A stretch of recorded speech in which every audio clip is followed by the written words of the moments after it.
शनि देव की कठोरता कर्क राशि के जातक को सितंबर 2025 में कहीं न कहीं मजबूती प्रदान करने जा रहा है, जहां पर राहु की छाया आपके कुंडली पर कहीं न कहीं आपके जो रिश्ते हैं उस पे असर करेगा ही करेगा।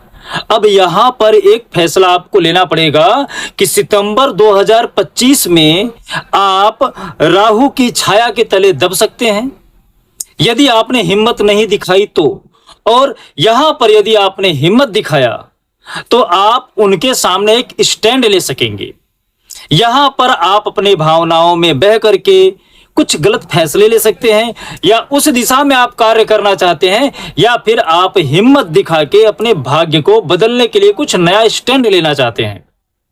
यहां पर शनि की दृष्टि, राहु की दृष्टि, मंगल, शुक्र, शनि सितंबर के महीने में आपको क्या फल देने जा रहे हैं, कैसा रहेगा आपका भाग्य, कैसा रहेगा आपका बिजनेस व्यापार, कैसा रहेगा आपके लिए शिक्षा, स्वास्थ्य, एक एक करके बारीकी से जानकारी दूंगा इस वीडियो में। साथ ही साथ बताऊंगा कि आपको क्या उपाय करना चाहिए, और यदि आपको अपनी कुंडली दिखानी है तो आप हमसे संपर्क कर सकते हैं। साथ ही साथ हमारे इस व्हाट्सएप नंबर से जुड़ सकते हैं।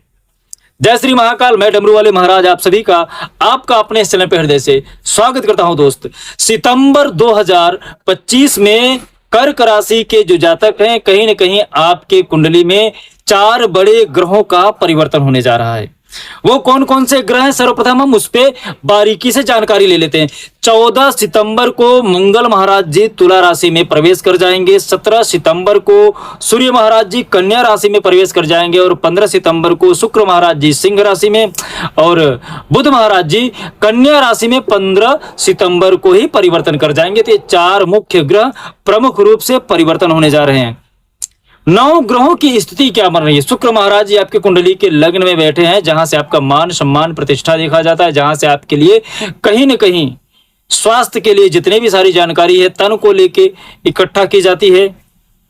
कुंडली का जो दूसरा भाव है वहां पर केतु महाराज जी, सूर्य महाराज जी, बुध महाराज जी तीनों साथ में एक साथ बैठे हुए हैं। यहां से आपके लिए बचत देखा जाता है, यहां से आपके लिए कहीं ना कहीं हम आपकी वाणी को देखते हैं, कुटुंब को देखते हैं। मंगल महाराज ये आपके कुंडली के तृतीय भाव अर्थात साहस के भाव में बैठे हैं, जहां से आपके लिए पराक्रम, शौर्यता, वीरता, छोटे भाई बहन का प्यार, ये जो सारी चीजें हम कुंडली के तृतीय भाव से देखते हैं।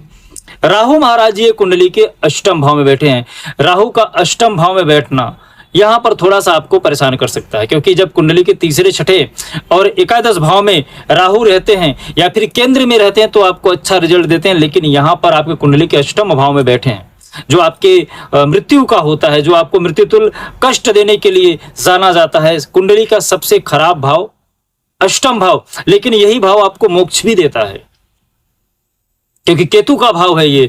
तो यहां पर आपके लिए थोड़ा सा स्ट्रगल राहु महाराज क्या देने जा रहे हैं। शनि महाराज आपके भाग्य के स्थान पे बैठे हैं। शनि महाराज जब भाग्य के स्थान पे बैठे हैं तो यहां पर आपको जरा सा भी टेंशन लेने की आवश्यकता नहीं पड़ने देंगे, क्योंकि आपके भाग्य को प्रबल रूप से शनि महाराज सपोर्ट करने जा रहे हैं, क्योंकि आपके ऊपर से ढैया इस समय जा चुकी है। गुरु महाराज आपके कुंडली के द्वादश भाव यानी कि आपके कुंडली के एक्सपेंस के भाव में बैठे हैं, जहां से आपके लिए बाहर के विदेश की यात्राएं देखी जाती है, बाहरी खर्च देखे जाते हैं, उस जगह पर शनि महाराज जी विद्यमान हैं। अब हम बात करें कि आपका सर्वप्रथम स्वास्थ्य कैसा रहने वाला है। यदि बात करें स्वास्थ्य का, तो स्वास्थ्य के लिए आपके कुंडली में कहीं ना कहीं शनि महाराज आपके लिए भाग्य के स्थान पर बैठे हैं, और जो आपके पंचमेश है मंगल महाराज वो कुंडली के तृतीय भाव में बैठे हैं। गुरु महाराज इस समय द्वादश भाव में विद्यमान हैं, और जो आपके स्वामी हैं चंद्रमा वो हर दूसरे दिन पे मूवमेंट कर जाते हैं। तो इनके अनुसार यदि आपका आकलन किया जाए स्वास्थ्य का, तो स्वास्थ्य आपका इस महीने में थोड़ा राहु की वजह से तकलीफ में रहेगा। जो बीमारी आपके अंदर है ही नहीं, आपको ऐसा लगेगा कि इसका मैं दवा कर लूं, कहीं मुझको आगे चल के ऐसा कुछ परेशानी ना हो जाए। आप कुछ भी दवा उल्टा सीधा ले सकते हैं, क्योंकि यहाँ पर पहले के समय में जब राहु गलत भाव में जाता था, लोगों को सांप काट लेता था, कुत्ते काट लेते थे, कहीं एक्सीडेंट वगैरह हो जाता था लेकिन इस समय में रूप बदल चुका है।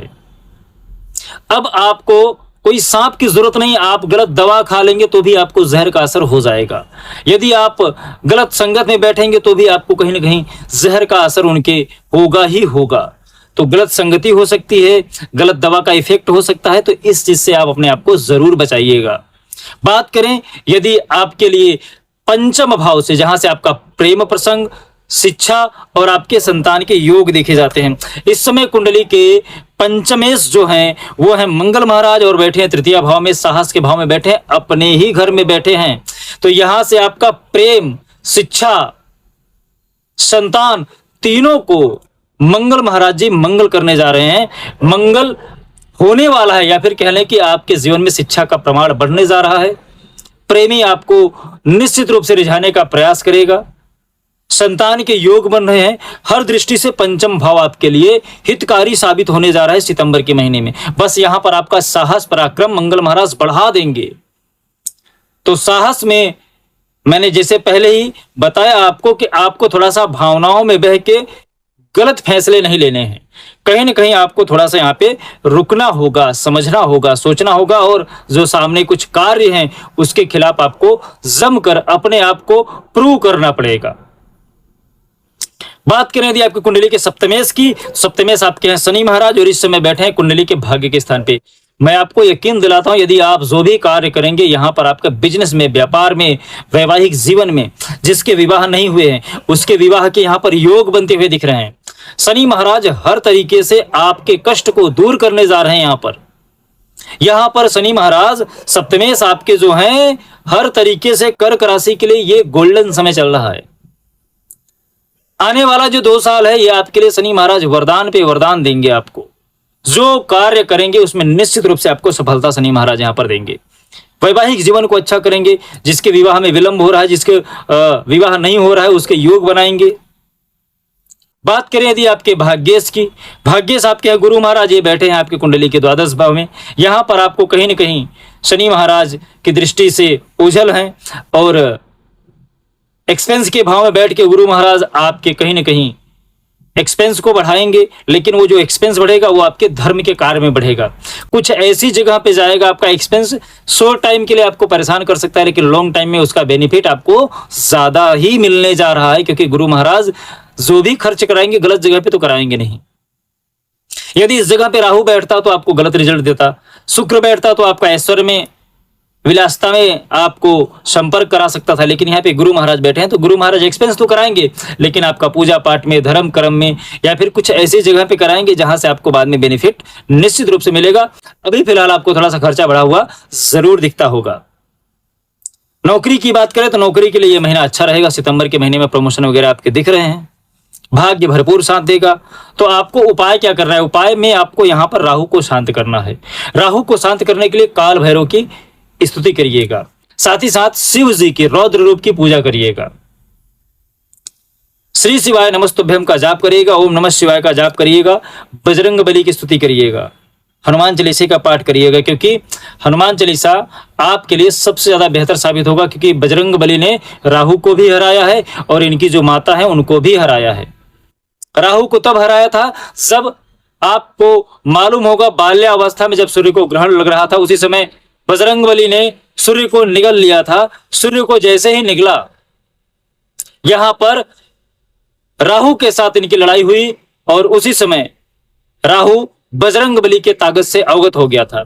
और दूसरा, जब आपने देखा होगा श्री रामचरितमानस में, निश्चर एक सिंधु महर हई करी माया नबुके गही जीव जंतु जे गगन उड़ाई जल बिलोक तिनके पर छाई गहई छाह सक सोन उड़ाई यही विधि सदा गगन चरकाई सोई छल हनुमान कह कीना तासु कपट कपि तुरत चीना ताहि मारी मारुत सुतबीरा पारिधि पार गयहु मत धीरा। सिंहिका जो राहु की माता थी उनका भी मर्दन बजरंग बली के द्वारा समुद्र में कर दिया गया था। तो राहु बजरंग बली से बहुत ज्यादा भयभीत रहता है। यदि आप बजरंग बली की स्तुति करते हैं, हनुमान चालीसा का पाठ करते हैं, तो आपका हर कार्य निश्चित रूप से सफल होगा। उम्मीद करता हूं कि ये वीडियो आपके लिए अच्छा होगा, कारगर साबित होगा। और साथ ही साथ यदि आपको ऐसा लगे कि आपके मन में कोई प्रश्न है, क्वेश्चन है, तो आप हमारे इस व्हाट्सएप नंबर पर हमसे जुड़ सकते हैं, हमसे बात कर सकते हैं। जय श्री महाकाल। आपका दिन शुभ हो, मंगल हो, स्वस्थ रहें, मस्त रहें।